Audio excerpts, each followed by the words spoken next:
नमस्कार दोस्तों। आज है 8 अगस्त और 8 अगस्त से संबंधित जितने भी करंट अफेयर्स बन सकते हैं हमने इस वीडियो में डिस्कशन किया है। तो आप इस वीडियो को शुरू से अंत तक ज़रूर देखें। आपके आगामी सभी परीक्षाओं के लिए ये बहुत महत्वपूर्ण रहने वाला है। देखते हैं पहला प्रश्न है, पेरिस ओलंपिक में विनेश फोगाट को किस भार वर्ग में अयोग्य घोषित किया गया है? तो इसका सही आंसर है 50 केजी भार वर्ग में। इसे जब फाइनल खेलना था उससे पहले इसका वज़न मापा गया तो 100 ग्राम इसका वज़न ज़्यादा हो गया, इसीलिए इसे अयोग्य घोषित कर दिया गया है। और इससे पूर्व में 3 कॉमनवेल्थ गेम्स में स्वर्ण पदक जीत चुकी है, 2 विश्व चैंपियनशिप में कांस्य पदक और 1 एशियाई खेल में स्वर्ण पदक।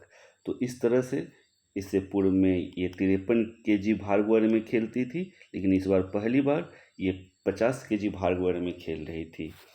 और 50 केजी भार वर्ग में फाइनल में पहुंचने वाली ये भारत के स्टार रेसलर है। और ये पहली बार ऐसा हुआ है कि कोई रेसलिंग में फाइनल में पहुंची हो।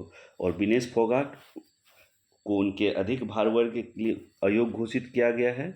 और फोगाट ने क्यूबा के यूसनेलिस गुंजमेन लोपेज को 5-0 से हराकर स्वर्ण पदक मैच में अपनी जगह बनाई थी। और फाइनल से विनेश को अयोग्य घोषित किए जाने के बाद गोल्ड मेडल के लिए सारा एंड हिलेब्रांट और जिसको हराई थी यूसनेलिस गुजमेन लोपेज जो कि क्यूबा की थी, उसके बीच मैच होगा। देखते हैं अगला प्रश्न है, बांग्लादेश के अंतरिम सरकार का प्रमुख किसे नियुक्त किया गया है?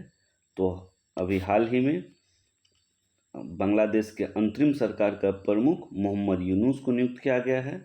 ये मोहम्मद यूनुस है, यही इन्हें अभी अंतरिम सरकार का प्रमुख नियुक्त किया गया है। इन्हें 2006 में माइक्रो फाइनेंस के लिए शांति का नोबेल पुरस्कार मिला था। ये थोड़ा सा अलग हो जाता है, माइक्रो फाइनेंस जो कि इकोनॉमिक्स का सेशन है, लेकिन फिर भी इसे शांति का नोबेल प्राइज़ मिला क्योंकि इससे महिलाओं और गरीबी उन्मूलन में बहुत हेल्प हुआ था। और 2006 में इसे ये शांति का नोबेल पुरस्कार मिला था। देखते हैं, राष्ट्रपति ने प्रेस सचिव ने एक बयान में कहा कि नोबेल पुरस्कार विजेता मोहम्मद यूनुस बांग्लादेश के अंतिम सरकार के प्रमुख नियुक्त होंगे। और प्रधानमंत्री शेख हसीना ने घातक विरोध प्रदर्शन के बाद इस्तीफा देकर देश छोड़ दिया था। और वही बांग्लादेश की पहली महिला प्रधानमंत्री खालिदा जिया, जिसको नज़रबंद कर दिया गया था, उसे नज़रबंदी से अब रिहा कर दिया गया है। देखते अगला प्रश्न है, हाल ही में खबरों में रही नंदिनी सहकार योजना किसके द्वारा लॉन्च की गई है? तो नंदिनी सहकार योजना एनसीडीसी के द्वारा लॉन्च की गई है। ये एनसीडीसी का फुल फॉर्म क्या है? National cooperative development corporation, Hindi में बोलते हैं इसे राष्ट्रीय सहकारी विकास निगम। राष्ट्रीय सहकारी विकास निगम की स्थापना कब हुई थी? तो 1963 ईस्वी में हुई थी। इसे याद रखेंगे, 1963 ईस्वी में। और ये कैसे हुआ था? तो संसद के एक अधिनियम के द्वारा इसकी स्थापना हुआ था। और वर्तमान में यह सहकारिता मंत्रालय के अधीन एक वैधानिक निगम के रूप में कार्य करता है।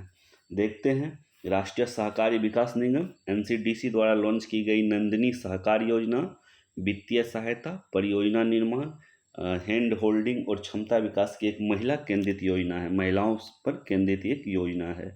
और इसका उद्देश्य है एनसीडीसी के दायरे में महिला सहकारी समिति को व्यवसाय मॉडल आधारित गतिविधि को शुरू करने में सहायता करना, वित्त पोषण करना। और महिला सहकारी समिति द्वारा परियोजनाओं को वित्तीय सहायता की कोई न्यूनतम या अधिकतम सीमा नहीं है।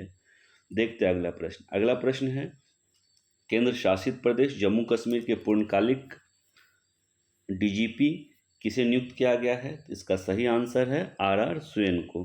आर स्वैन को जम्मू कश्मीर का पूर्णकालिक डीजीपी के रूप में नियुक्त किया गया है। और गृह मंत्रालय ने हाल ही में आर स्वैन को जम्मू कश्मीर पूर्णकालिक डीजीपी नियुक्त किया है। और अभी तक डीजीपी ये जो है जम्मू कश्मीर का अतिरिक्त प्रभार संभाल रहे थे, अब पूर्ण रूप से इसे पूर्णकालिक डीजीपी नियुक्त किया गया है। और भारत सरकार के अवर सचिव गृह मंत्रालय द्वारा जारी आदेश के अनुसार ये जो आर स्वैन है को कार्यभार संभालने की तारीख कब से है? तो 30 सितंबर 2024 तक या अगले आदेश तक डीजीपी के पद पर नियुक्त किया जाता है, ऐसा आदेश जारी किया गया है। अगला प्रश्न देखते हैं।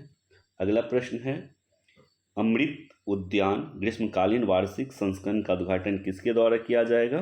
तो सबसे पहले आपको जानने के लिए यहाँ पे प्रश्न है कि अमृत उद्यान कहाँ है।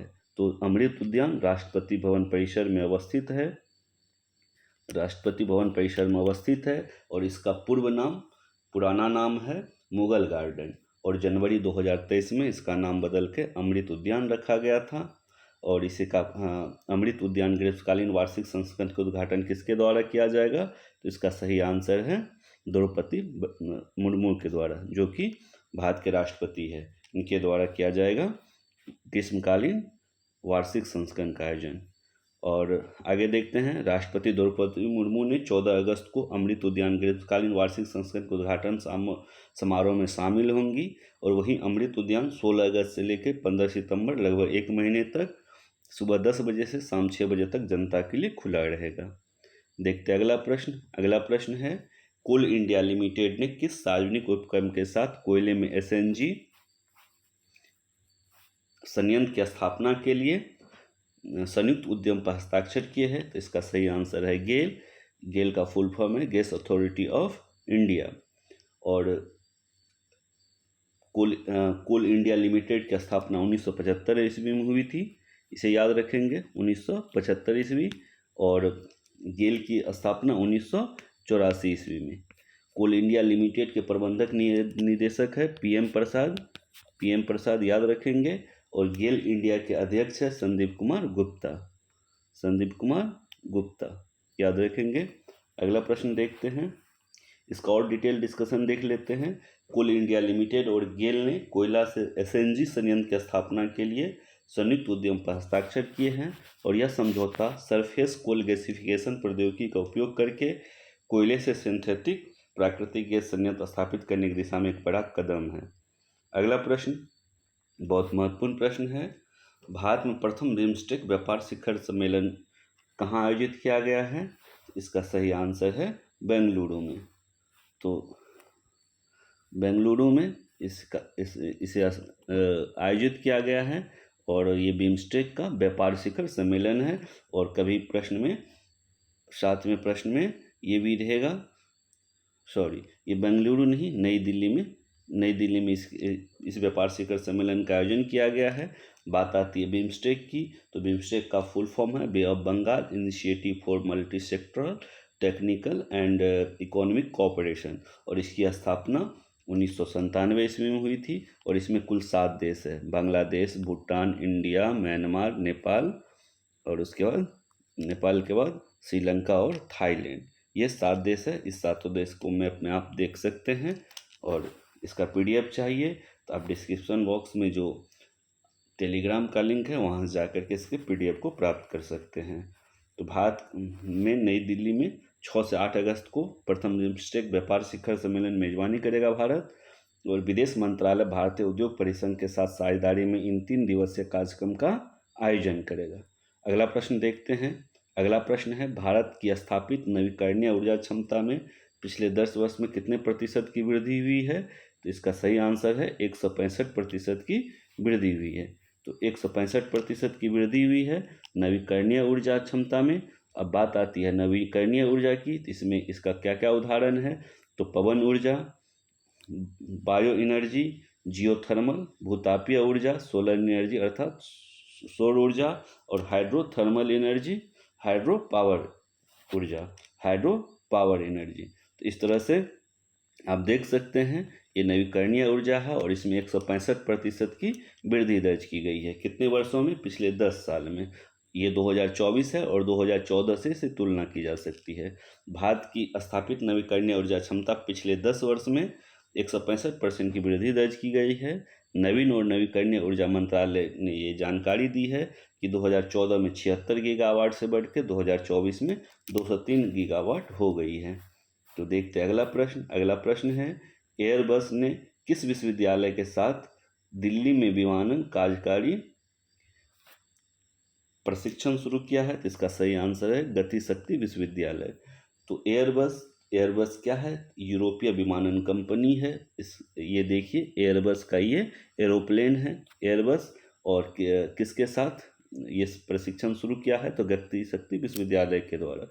बात आती है गति शक्ति विश्वविद्यालय, जिसका मुख्यालय बड़ौदा में है, गति शक्ति विश्वविद्यालय का। और एयरबस यूरोपीय विमानन कंपनी है, जिसका मुख्यालय फ्रांस में है और 2001 में स्थापना हुई थी। और बात आती है गति शक्ति विश्वविद्यालय का, तो इसे डिटेल डिस्कशन देख लीजिए।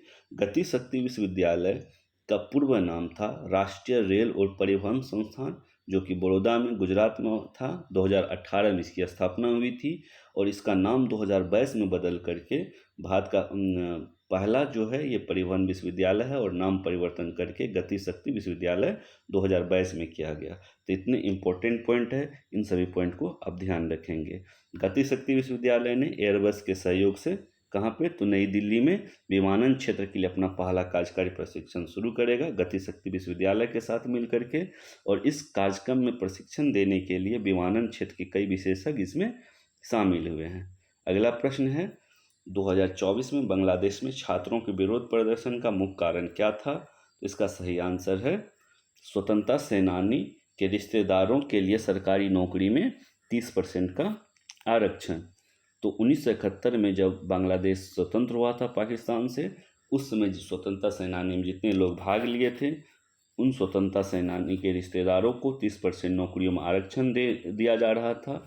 और बाद में इसे सुप्रीम कोर्ट के द्वारा वापस भी ले लिया गया, लेकिन हिंसा भड़क उठी थी और हिंसा रुकने का नाम नहीं लिया और लास्ट में शेख हसीना को बांग्लादेश छोड़ करके भागना पड़ा। और जो प्रदर्शन कर रहे थे उनका तर्क था कि यह व्यवस्था भेदभावपूर्ण है और शेख हसीना अवामी लीग पार्टी के समर्थक को ज़्यादा तहरीज दे रही है, इसी वजह से हिंसा भड़की थी। तो इस तरह से हम लोगों ने MCQ के 10 महत्वपूर्ण प्रश्न देखे हैं। अब कुछ वन लाइनर और कुछ पिछले दिन का रिवीजन प्रश्न देख लेते हैं।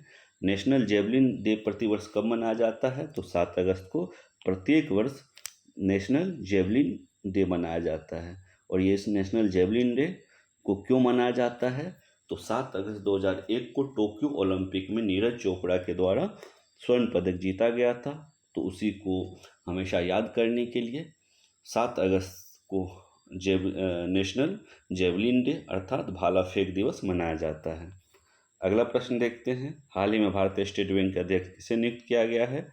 तो CS सेट्टी को भारतीय स्टेट बैंक का अध्यक्ष नियुक्त किया गया है।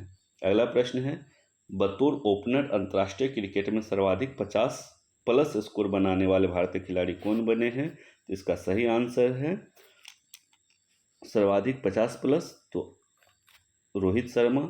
इन्होंने किसका रिकॉर्ड तोड़ा है? तो सचिन तेंदुलकर का रिकॉर्ड तोड़ दिया है।